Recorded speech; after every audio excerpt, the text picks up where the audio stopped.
Would you like to get your child's health on track before the end of the year? If so, I have a special offer for you, our beautiful podcast listeners, with 15% off initial consultations with our highly experienced and knowledgeable team of naturopaths and nutritionists. All of our consultations are done online, so it's really nice and convenient for you at this busy time of the year.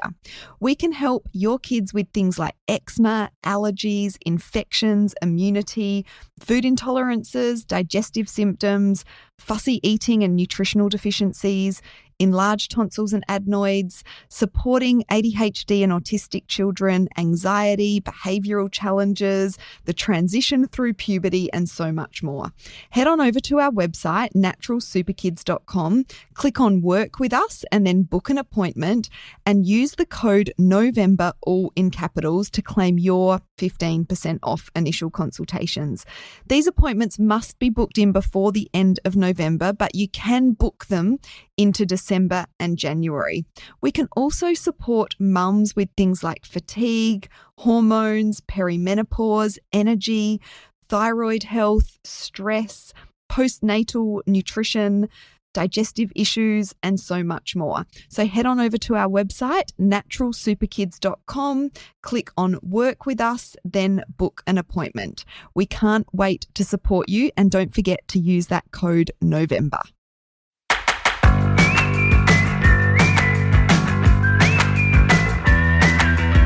Welcome to the Natural Super Kids podcast, where you will discover practical strategies to inspire you to boost the health and nutrition of your kids.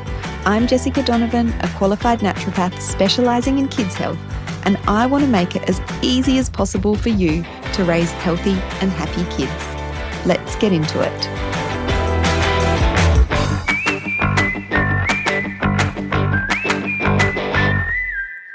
Hello, everyone. Welcome back to another best of episode on the Natural Super Kids podcast.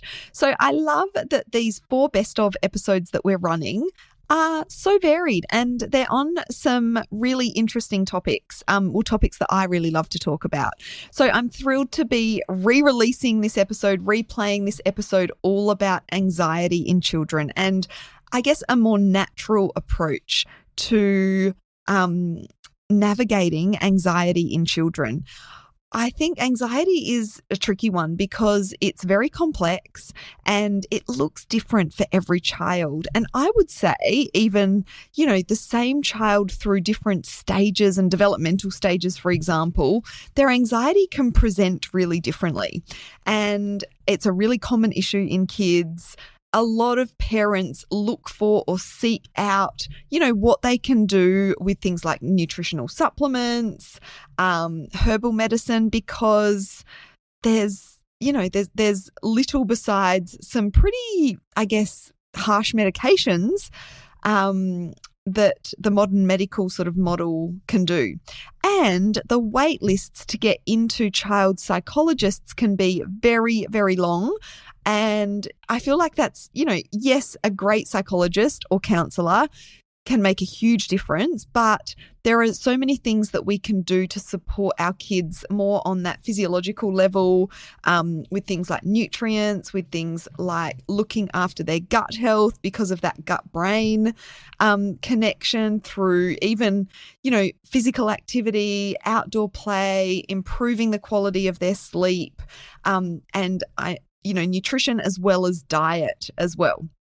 So I hope you enjoy this episode, all about a more natural approach to anxiety in children.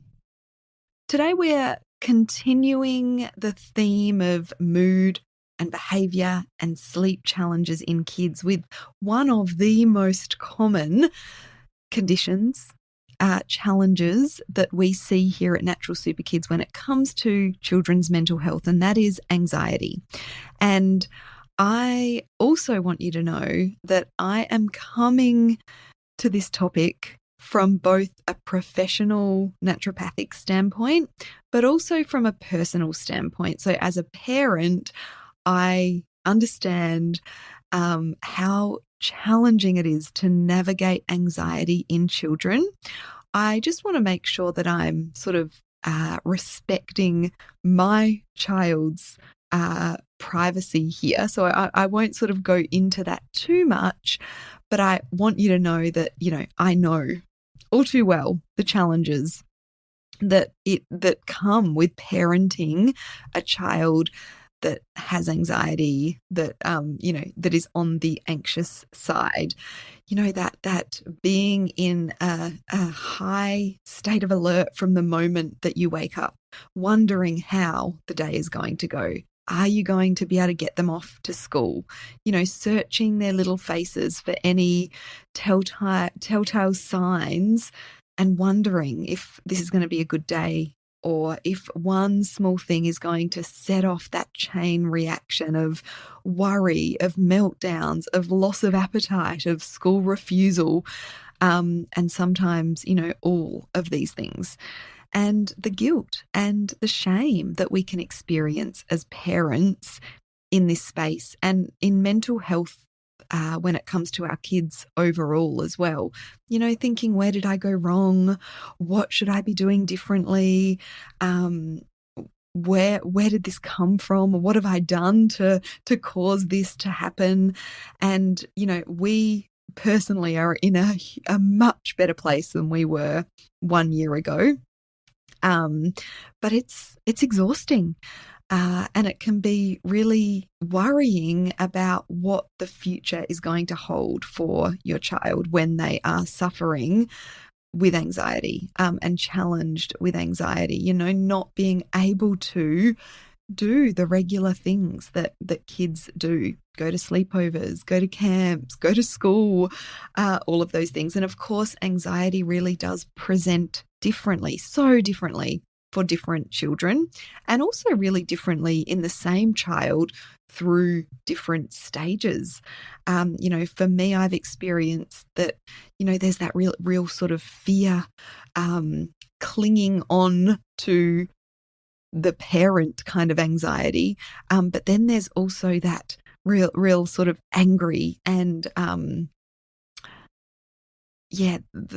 a different presentation of the anxiety that can come about sometimes as well. Like that's the word that I was searching for. That sort of distant and anger and meltdowns. It doesn't always come out or present as that kind of fear, those fear-based symptoms that we think about so often when we are thinking about anxiety. So it's such a complex area to be talking about. And I hope that this will help you to understand anxiety a bit more, understand some of the drivers that can really lead to anxiety in kids, and most importantly, some solutions that can work really well as well.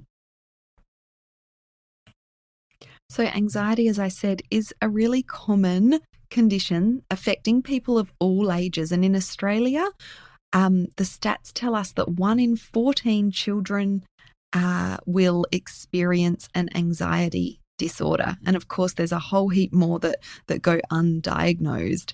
It is the second most common mental health disorder after ADHD, which some would argue is not necessarily a mental health disorder, but that's a whole nother topic. Anxiety is more common in females than it is in males as well. And look, the development of anxiety is multifactorial. There are all sorts of things that can lead to anxiety and anxiety symptoms in children. Some of those things include a history of anxiety or, particular genetics can make anxiety more probable in children, stressful life events, the changes in neurotransmitters or chemical messengers in the brain, a child's individual coping style and personality. And sometimes it's a combination of all of these factors as well. But we know that people with anxiety can find it really difficult to manage their feelings of worry, of stress, of fear. And to people outside of that particular person, it can feel like an overreaction. We can fall into the trap of saying, don't worry, everything will be fine. You're worried about nothing. But these things really are not helpful, because to the person that is struggling with anxiety, these fears are real and big. And when we dismiss them, it just can make things even worse. So as a parent dealing with a child with anxiety, we really want to try not to dismiss their feelings of worry, of stress, of fear. And when it comes to children and why anxiety is so common in children, one significant factor is the role of general brain development in children. So the brain is constantly rewiring and reconnecting itself.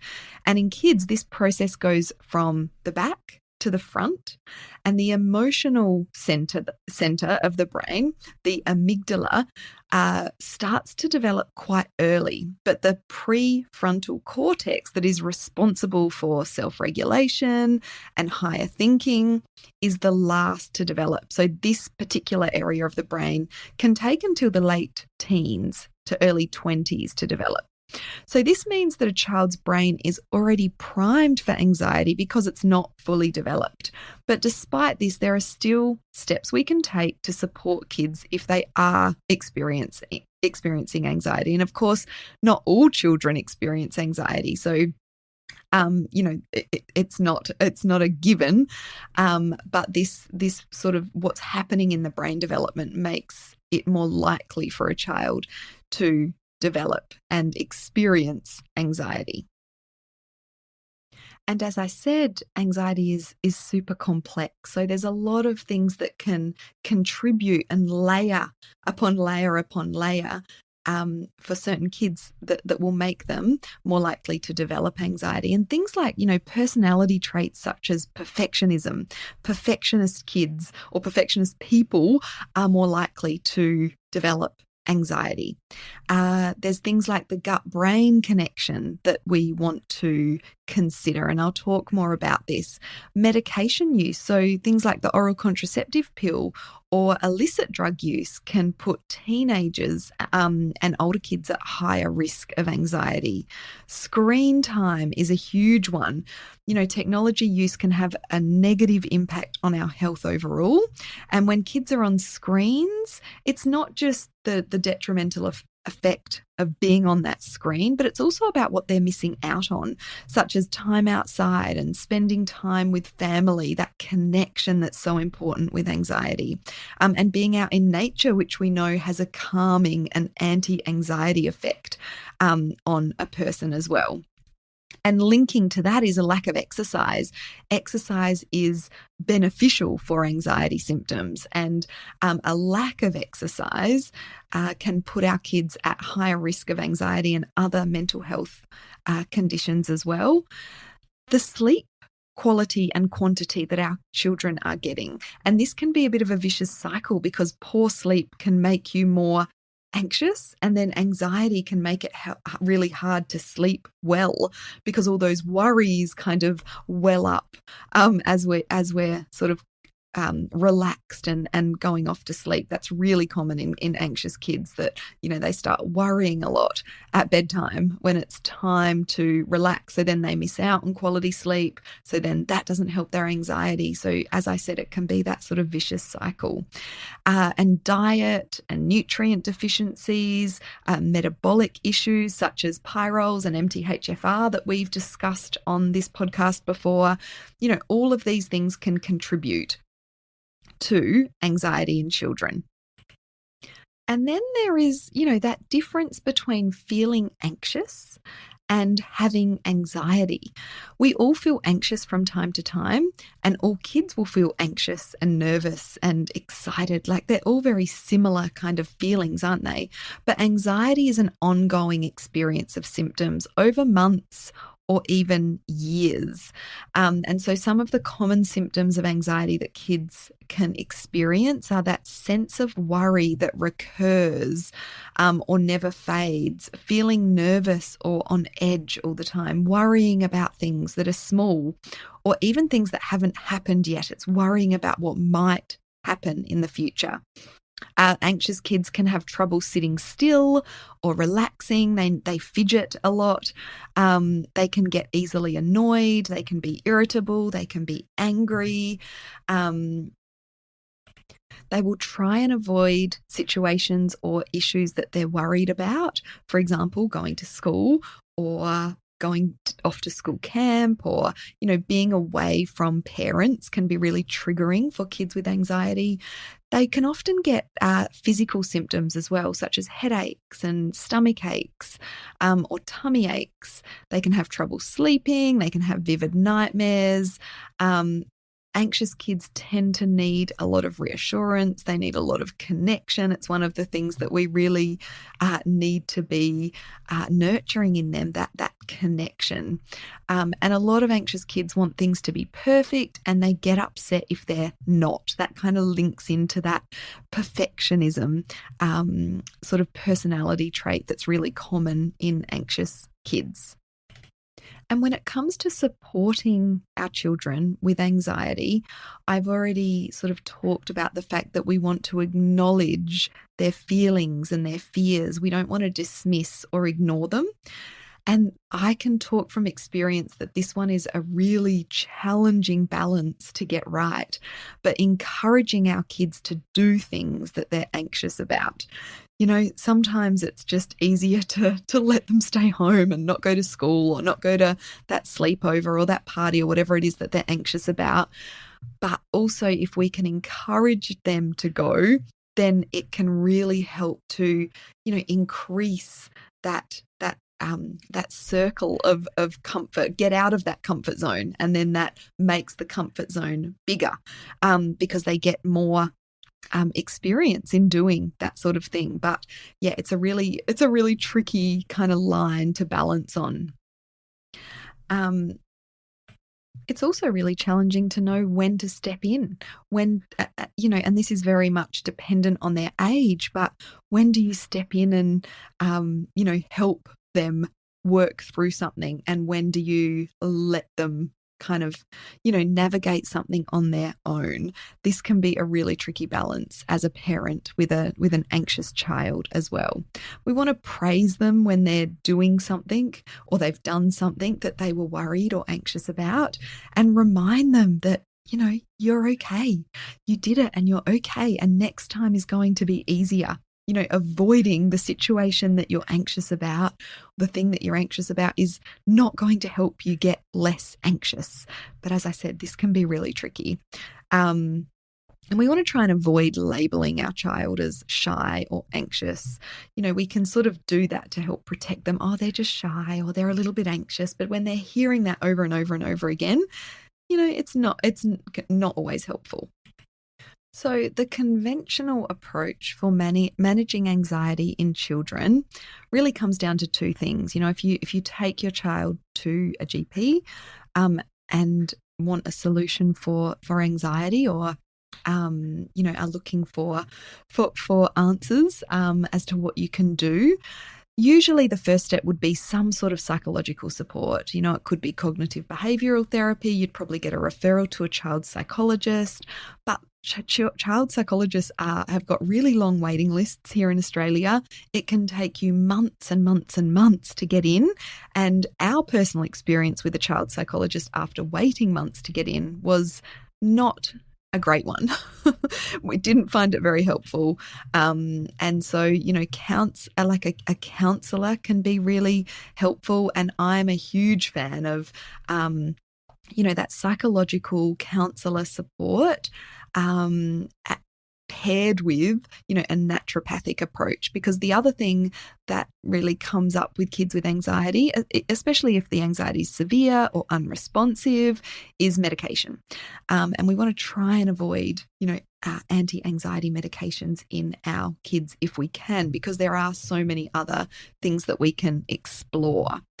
And so that combination of psychological support and looking at some of the driving factors and things that we can do to address anxiety from a naturopathic, holistic standpoint is what I recommend. So you want to be looking at Are there any underlying triggers? Are there any metabolic issues? Are there any genetic predispositions? Are there nutrient deficiencies? Is there an imbalances in gut health, which can play a big part? Are there food intolerances? And so to explore all of this, you really do want to work with a practitioner to uncover what might be going on in terms of underlying triggers for your particular child. But we can also be working on some foundational things in the meantime. So we want to be looking at our child's diet. It's huge. We want to be really, there's a lot we can do here. But for this episode, I want to talk about the fact that we want to move away from so many processed, packaged, sugary, refined foods towards more of a whole food diet, or more of that sort of Mediterranean style diet, which has been shown in the research to benefit mental health, including anxiety, depression, and that Mediterranean style diet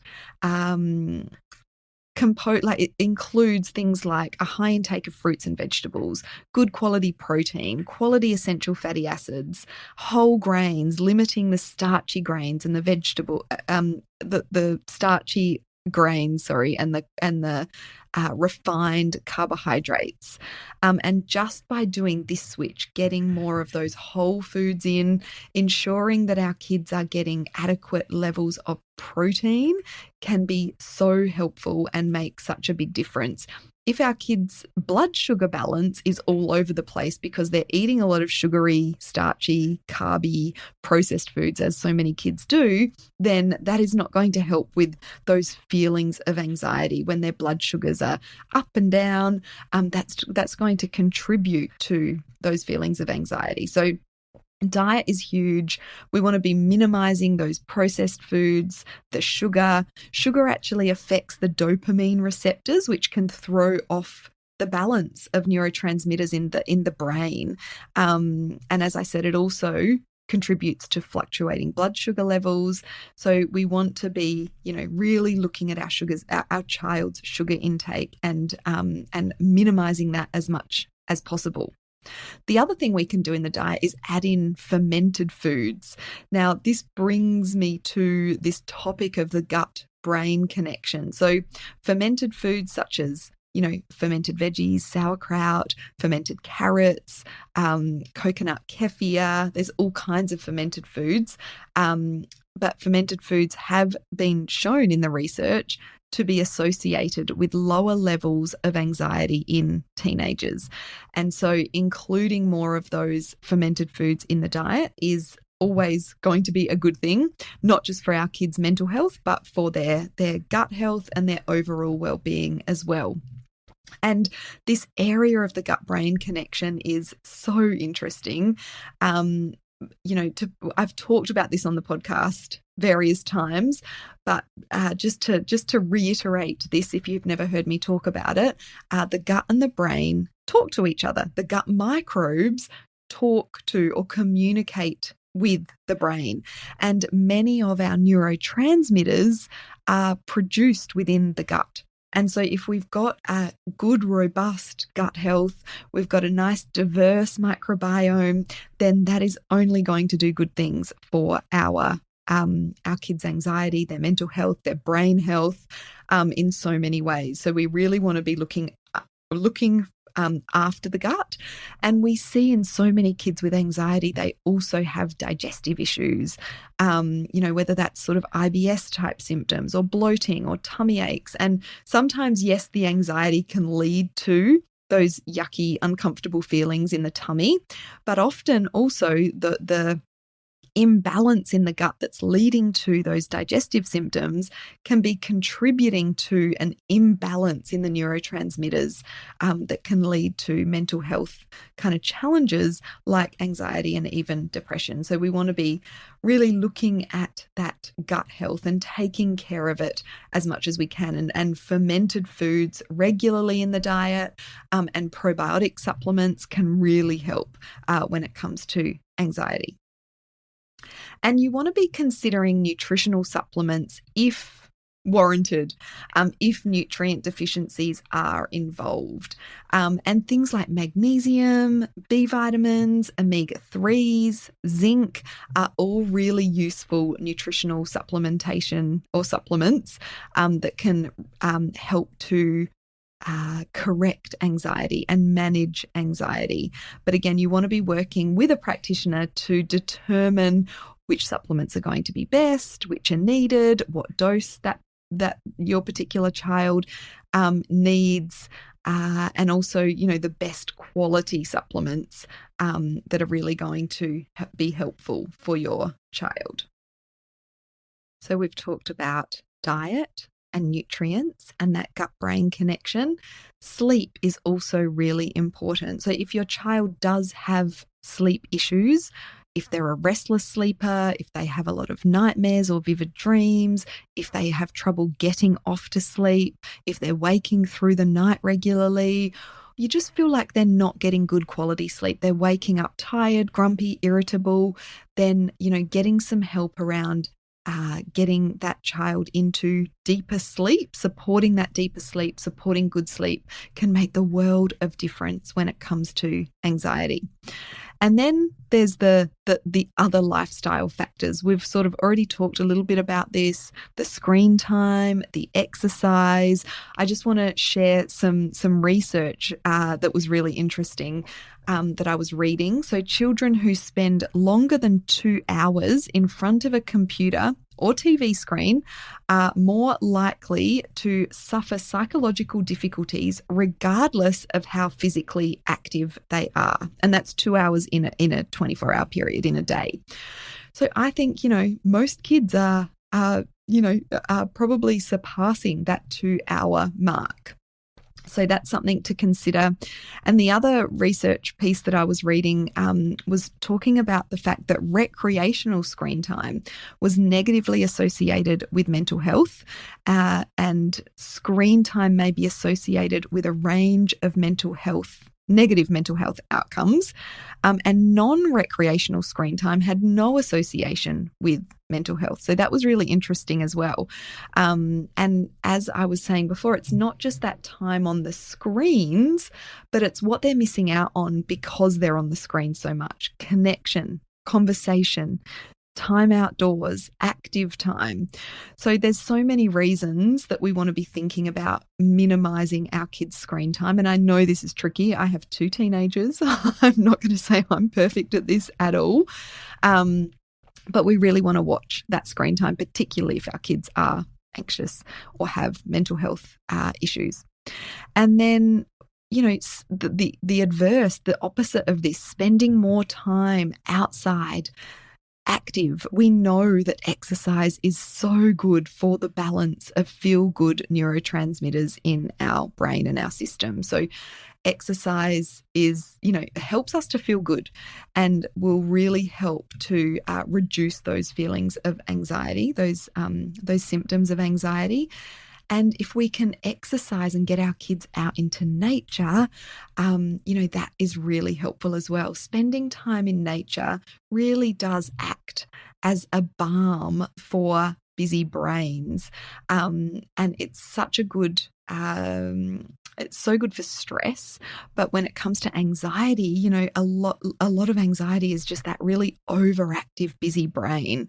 And nature can really help to slow down that brain activity. So active time, outdoor time, spending time out in nature, I can't stress highly enough how important this is when we've got kids that have anxiety.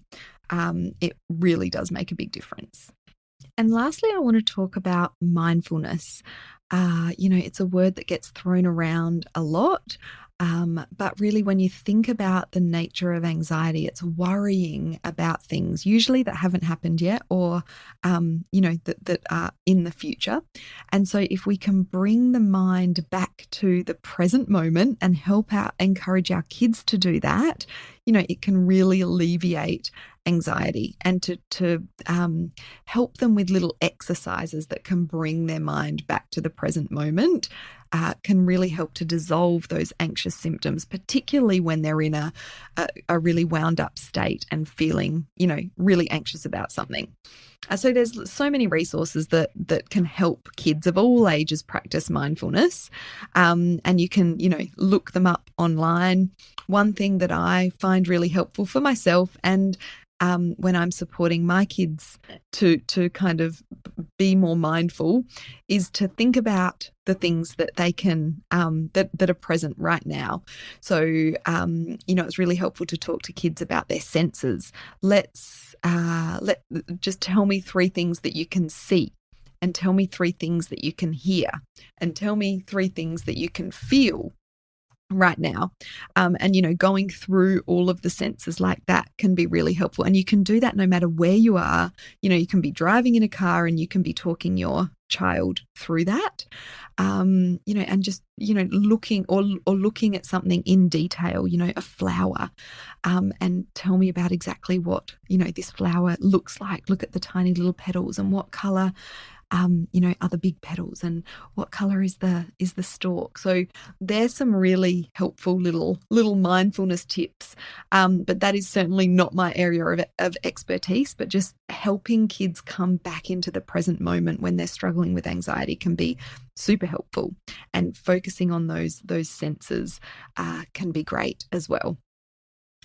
So I will leave it at that. I mean, I could talk for hours about anxiety, but hopefully that gives you a really good kind of overview of some of the things that we kind of look at from a naturopathic perspective, as well as a bit of a personal insight from, my experience supporting kids through anxiety.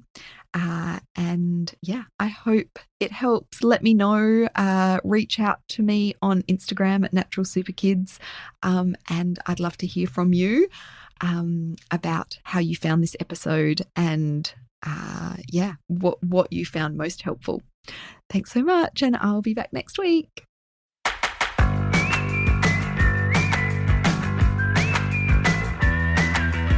Welcome to the Natural Super Kids podcast, where you will discover practical strategies to inspire you to boost the health and nutrition of your kids.